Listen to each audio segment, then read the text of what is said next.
Starting சீன்ல ஜான்வி வந்து சுஜாதாவை தலைமையில கண்ணை வச்சு சுடுறதுக்கு நிக்கிறா. சுஜாதாவும் அப்படியே ஷாக் ஆகி பார்த்துட்டு இருக்காங்க. அப்ப வந்து இங்க சீமா ரோகிணியை தான் காட்டுறாங்க. அவங்க ரெண்டு பேர்ட்டையுமே பாட்டி வந்து சொல்லிட்டு இருக்கு, இந்த மாதிரி ஜான்வி வந்து சுஜாதாவை கொலை பண்ண போறா அப்படிங்கிற மாதிரி சொல்லிடுது. உடனே இதை கேட்டு அவங்க ரெண்டு பேரும் பதறி அடிச்சுட்டு காப்பாத்துறதுக்காக வேகமா கார்ல வந்துட்டு இருக்காங்க. கார் வந்து பாதி வழியிலேயே பிரேக் டவுன் ஆயிடுது.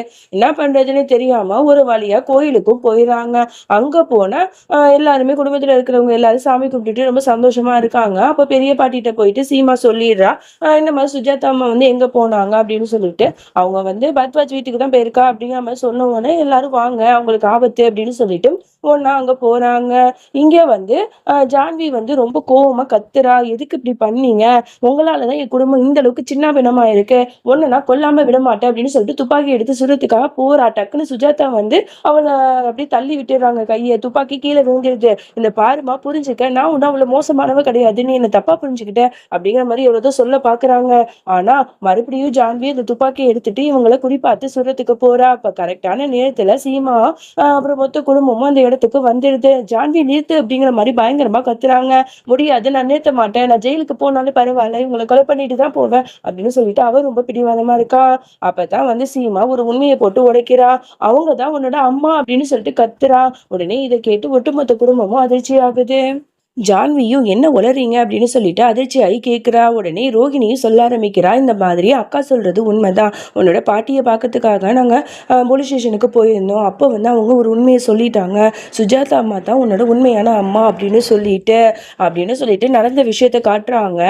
இந்த மாதிரி வந்து அந்த பாட்டி சொல்லும் போது நம்மளோட ரோகிணி வந்து வீடியோ எடுத்திருப்பா. அந்த வீடியோவை அப்படியே வந்து காட்டுறா. ஜான்விக்கு பயங்கரமா அதிர்ச்சியா இருக்கு. அப்பதான் பிளாஷ்பேக்ல என்ன நடந்துச்சுன்னு காட்டுறாங்க. சுஜாதாவும் பிரேமோட அம்மாவும் ஒரே நேரத்தில் ப்ரெக்னென்ட் ஆயிருப்பாங்க. அப்போ பிரேமோட அம்மாவோட குழந்தை வந்து இறந்து போயிருக்கும். உடனே வந்து அப்போ பாட்டி என்ன பண்ணுது, அந்த சோபா பாட்டி தேட்டுத்தனமா இறந்து போன குழந்தை தான் சுஜாதாவோடது அப்படின்னு சொல்லிட்டு சுஜாதாவோட குழந்தை ஜான்வியை தூக்கிட்டு போயிட்டு அவ மருமகளுக்கு கொடுத்துருக்கோம். இந்த மாதிரி தான் வந்து குழந்தை பிறக்கும் போது மாற்றி வச்சிருப்பாங்க. ஸோ அன்னையிலேருந்து சுஜாதா வந்து என்ன நினச்சிருப்பாங்கன்னா, இந்த மாதிரி நம்ம குழந்தை இறந்து போயிடுச்சு, இறந்து தான் பிறந்துச்சு அப்படின்னு நினச்சிருப்பாங்க. ஸோ இப்போதான் வந்து அவங்களுக்கு தெரிய வருது, அந்த குழந்தை உயிரோட தான் இருக்கு, அது வேற யாரும் இல்லை, ஜான்வின்னு சொல்லிட்டு. இதை கேட்டு வந்து எல்லாருமே பயங்கரமா அதிர்ச்சி ஆறாங்க. அதுவும் சுஜாதாலாம் பயங்கரமா ஷாக் ஆயிட்டு ரொம்ப எமோஷ்னலாக தன்னோட பொண்ணை பார்த்து பேசுகிறாங்க. இந்த பாருமா ஜான்வி, நீ என்னோட பொண்ணு தானா, இவ்வளோ நாள் இது தெரியாமல் இருந்தனே அப்படின்னு சொல்லிட்டு ஒன்று அலறாங்க.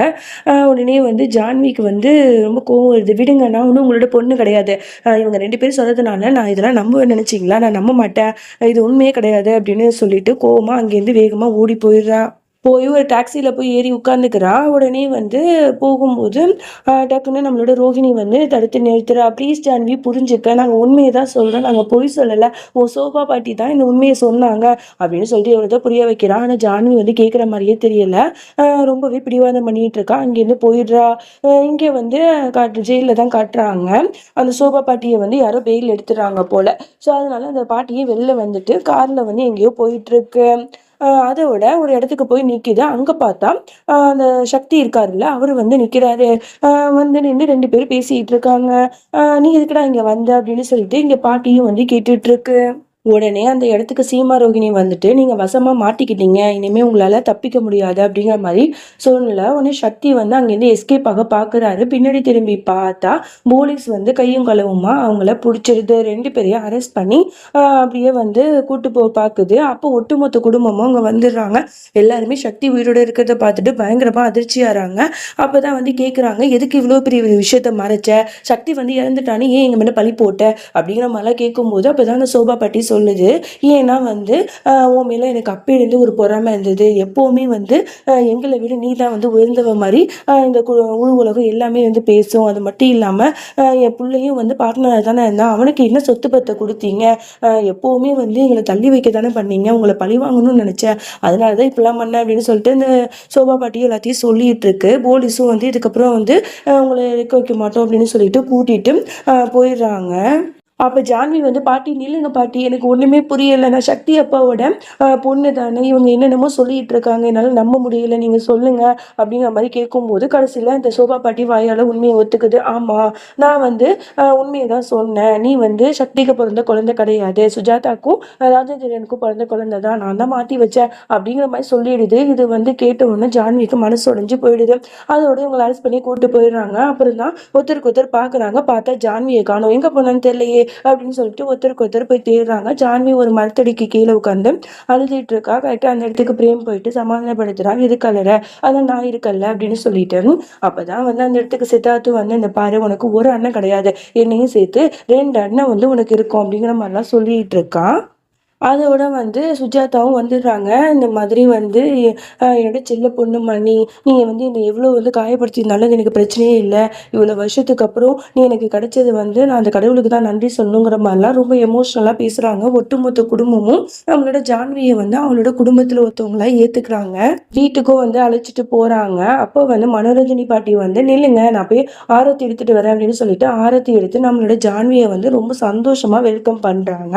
அதோட சித்தார்த்து ரோகிணியும் ஸ்பெஷலா ஜான்விக்கு கேக்கெல்லாம் வாங்கி, நீ வந்து ஃபர்ஸ்ட் டைம் வந்து இந்த வீட்டோட வாரிசா இந்த வீட்டு உள்ளாக்க வரல, கேக் வெட்டி செலிப்ரேட் பண்ணலாம் அப்படின்னு சொல்லிட்டுலாம் எல்லாரும் கேக் வெட்டி ஒண்ணா ஜாலியா என்ஜாய் பண்றாங்க. நம்மளோட ஜான்வியும் எல்லாருக்குமே ஊட்டி விடுறா. அவளுக்குமே கொஞ்சம் சந்தோஷமா தான் இருக்கு. அதோட கிச்சன்ல நம்மளோட சீமா ரோகிணி 2 பேரும் சந்தோஷமா பேசிட்டு இருக்காங்க. ஒரு வழியா நம்ம குடும்பத்துல ஏற்பட்ட எல்லா பிரச்சனையும் சால்வ் ஆயிடுச்சு. நம்மளோட ஜான்வியே திரும்ப வந்துட்டா. ரொம்ப சந்தோஷமா இருக்குக்கா அப்படிங்கிற மாதிரிலாம் ரோகிணி சொல்லிட்டு இருக்கா. இப்படி இவங்க 2 பேரும் சந்தோஷமா பேசிட்டு இருக்கும்போது அங்க ஜான்வி வரா. அவங்க கிட்டயுமே வந்து ரொம்ப ஜாலியா பேசிட்டு, சீக்கிரமா உனக்கு ஒரு கல்யாணம் பண்ணணும் அப்படிங்கிற மாதிரிலாம் பேசிட்டு இருக்காங்க.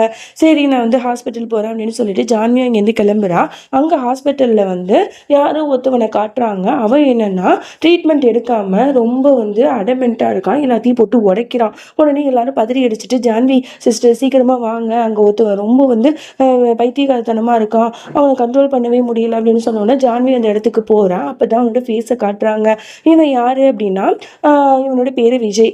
ஆக்சுவலி இவன் வந்து ஏற்கனவே ஒரு ட்ராமால நடிச்சிருக்கான். சிந்து பிரிவி ட்ராமா ஃபேன்ஸுக்குலாம் தெரிஞ்சிருக்கும். ஸோ சிந்துவோட முதல் புருஷனா நடிச்சிருப்பான்.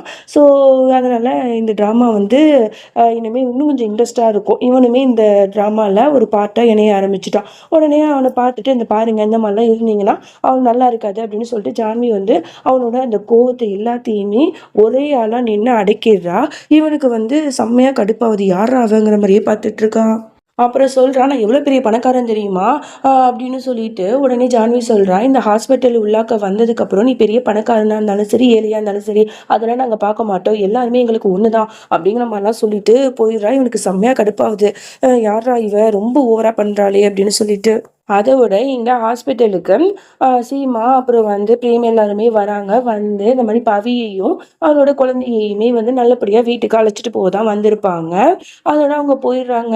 இன்னொன்னு பக்கம் அந்த விஜய் இருக்கான்ல, அவன் வந்து அந்த ஹாஸ்பிட்டல்ல அந்த ரூம்ல உட்காந்துட்டு வெரைட்டி வெரைட்டியா வந்து சாப்பாடுலாம் ஆர்டர் பண்ணி தின்னுட்டு இருக்கான். இதெல்லாம் பார்க்குற ஜான்விக்கு பயங்கரமா கோவம் வருது. "இந்த பாரு, இது ஒன்றும் உன்னோட வீடு கிடையாது, புரியுதா? உன் இஷ்டத்துக்கு ஆர்டர் பண்ணி திங்கிற" அப்படின்னு சொல்லிட்டு அந்த சாப்பாடு எல்லாத்தையுமே இன்னொருத்தவங்கள்ட்ட வந்து எடுத்துட்டு போங்க அப்படின்னு சொல்லிட்டு கொடுத்து விட்டுறா. இதெல்லாம் பார்க்கும்போது அவனுக்கு இன்னும் கொஞ்சம் தான் கோவம் வந்து தலைக்கு ஏறுது. இவரோட வந்து ஆணவத்தை அடக்கணுங்கிற மாதிரிலாம் பார்த்துட்டு இருக்கான். அதோட இந்த பாட்டை நம்ம முடிச்சுக்கலாம். இதுக்கப்புறம் என்ன நடந்துச்சு அப்படின்னு சொல்லிட்டு நாளைக்கு பார்க்கலாம். பாய்.